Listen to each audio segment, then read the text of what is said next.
ఇప్పుడు మా సుమన్ గారు మాట్లాడినట్టు బీఆర్ఎస్ పైన కాంగ్రెస్ ప్రభుత్వం కమిషన్లు వేసి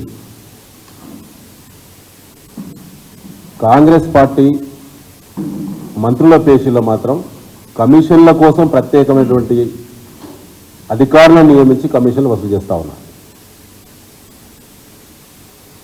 బీఆర్ఎస్ పార్టీ ఆరోపణ చేసింది నెల రోజులు అవుతున్నది తెలంగాణ సివిల్ సప్లైస్ డిపార్ట్మెంట్లో జరిగిన కుంభకోణం గురించి. ఇప్పటివరకు ముఖ్యమంత్రి రేవంత్ రెడ్డి గారు 1-2 సార్లు లీకులు ఇచ్చారు, వార్తలు సమీక్ష చేస్తామని చెప్పి. చర్యలు జరుగుతాయేమో అన్ని ఆధారాలు పత్రికా సోదరుల ద్వారా తెలంగాణ సమాజం ముందు పెట్టింది బీఆర్ఎస్ పార్టీ. మా వర్కింగ్ ప్రెసిడెంట్ కేటీఆర్ గారు అన్ని రకాల ఆధారాలతోటి ప్రెస్ కాన్ఫరెన్స్ నిర్వహించారు. ఉత్తమ్ కుమార్ రెడ్డి గారు కూడా ఇండైరెక్ట్గా జరిగిందంతా వాస్తవం అన్నట్టే చెప్పారు. వారు ప్రెస్ కాన్ఫరెన్స్ తప్ప ఏ ఒక్కటి కూడా వారు ఖండించలేకపోయారు. ఇప్పటి వరకు చర్య లేదు. అధికారులను సమాచారం అడిగితే స్పందన లేదు. ప్రెస్ మిత్రులు, సివిల్ సప్లైస్ డిపార్ట్మెంట్ చేసే ప్రెస్ మిత్రులు సమాచారం కోసం పోతే లోపలికి అలౌ చేస్తలేదు సివిల్ సప్లైస్ డిపార్ట్మెంట్. రహస్యం ఎందుకు? రైస్ టెండర్లు రద్దయినాయా? టెండర్లు లైవ్లో ఉన్నాయా? ప్యాడీ టెండర్లు రద్దయినాయా? లైవ్లో ఉన్నాయా? టైం అయిపోయింది కాబట్టి ఎక్స్టెన్షన్ వద్దని బీఆర్ఎస్ ఆరోపిస్తూ ఉన్నది. ఎక్స్టెన్షన్లోనే కుంభకోణానికి మీరు అనుమతించినట్టు ఉంటుంది. జరిగిన దానిపైన విచారణ చేసి బాధ్యులపైన చర్యలు చేయాలని చెప్పి బీఆర్ఎస్ డిమాండ్ చేస్తూ ఉన్నది. కానీ ఎక్స్టెన్షన్ ఇచ్చినట్టు 2 నెలల పాటు ఇచ్చినట్టు వార్తలు వస్తున్నాయి. నిజమా కాదా? ఇప్పటి వరకు దాదాపు 10,000 కోట్ల రూపాయల ట్రాన్సాక్షన్ జరిగేటువంటి ఈ టెండర్లకు సంబంధించిన ఆరోపణలు ఇంత తీవ్రంగా వచ్చినప్పుడు సంబంధిత శాఖ మంత్రి ఉత్తమ్ కుమార్ రెడ్డి గారు ఇప్పటి వరకు స్పష్టమైన ప్రకటన చేయలేదు. ముఖ్యమంత్రి రేవంత్ రెడ్డి గారు ఇప్పటివరకు ఆ శాఖ మీద సమీక్ష చేయలేదు. సంబంధిత అధికారి కమిషనర్ గారు కూడా అధికారిక ప్రకటన చేయకుండా ఎవరికి అందుబాటులో ఉండటం లేదు.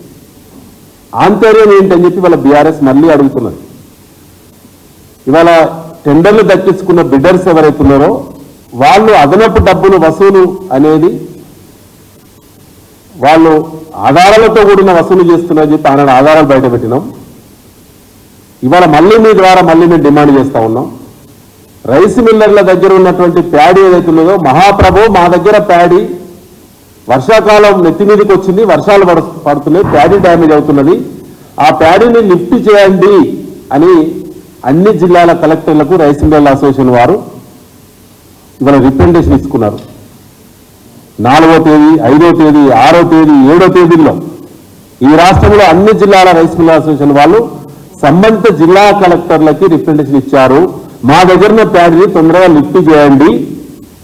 ఏ కాంట్రాక్టర్లు అయితే టెండర్లు దక్కించుకున్నారో వాళ్ళు డబ్బులు మాత్రమే అడుగుతున్నారు, మా దగ్గర ప్యాడీ ఇస్తామంటే తీసుకోవడం లేదు అని మిల్లర్లే సివిల్ సప్లైస్ కమిషనర్కి, జిల్లా కలెక్టర్లకు రాతపూర్వకంగా వారు ఫిర్యాదు చేయడం అంటే ఏ స్థాయిలో కుంభకోణం ఉన్నదో, ఇది ఎంత బలంగా ఉన్నదో, ఈ పునాదులు ఎంత బలంగా వేయడం జరిగిందో కాంగ్రెస్ పార్టీ ఒకసారి ఆలోచించాలని చెప్పి తెలంగాణ రైతాంగానికి, తెలంగాణ ప్రజలకు బీఆర్ఎస్ కోరుతా ఉన్నది. కాబట్టి అంటే రైస్ మిల్లర్లే మా దగ్గర ప్యాడీని ఎత్తడానికి మేము సిద్ధంగా ఉన్నాం, కానీ టెండర్లు దక్కించుకున్న కాంగ్రెస్ ఆశీర్వాదంతో టెండర్లు దక్కించుకున్నటువంటి కాంట్రాక్టర్లు మాత్రం మాకు అదనపు డబ్బులు ఇవ్వాల్సిందే అని వేధింపులకు గురి చేస్తున్నారు రైస్ మిల్లర్లు అని చెప్పి రైస్ మిల్లర్ల అసోసియేషన్లు ఇవాళ వ్రాతపూర్వకంగా ఫిర్యాదు చేసిన సంబంధిత మంత్రి ముఖం ఎక్కడ పెట్టుకున్నాడు? కమిషనర్ గారు ఎందుకు స్పందించడం లేదు? వీళ్ళపైన చర్యలను తీసుకోవడం లేదు. ముఖ్యమంత్రి రేవంత్ రెడ్డి గారికి ఇందులో సంబంధం లేకుంటే ఇప్పటి వరకు ఇంత తీవ్రమైన ఆరోపణ కాంగ్రెస్ ప్రభుత్వం వచ్చిన తర్వాత నిలబడే ఆరోపణ ఇవాళ బీఆర్ఎస్ పార్టీ చేసింది. ఆధారాలను బయటపెట్టినా కూడా ముఖ్యమంత్రి గారు దీని మీద సమీక్ష చేస్తలేడంటేనే వారికి ఉన్నటువంటి సంబంధం ఏంటి అంటే ఇది ఏ స్థాయిలో ఎంత బలమైన పునాదులు కుంభకోణంలో పునాదులు పడ్డాయో ప్రజలందరూ కూడా ఆలోచించాలి. రెండోది ఏంటంటే వీటిపైన మొన్నటి వరకు ఎన్నికల కోడ్, ఆ తర్వాత గ్రాడ్యుయేట్ ఎన్నికల కోడ్ మొన్నటి వరకు ఉన్నది. ఇవాళ ఎన్నికల కోడ్ కూడా అయిపోయింది కాబట్టి తదుపరి బీఆర్ఎస్ పార్టీ అంచెలంచెలుగా ఆందోళనల వైపు అడుగులు వేస్తుంది.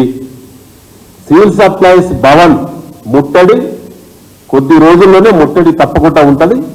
బీఆర్ఎస్ వర్కింగ్ ప్రెసిడెంట్ కేటీఆర్ గారు ఆ కార్యాచరణను కూడా త్వరలోనే అనౌన్స్ చేస్తారని చెప్పి కూడా ఈ సందర్భంగా మీ ద్వారా నేను తెలియడం జరుగుతా ఉంది.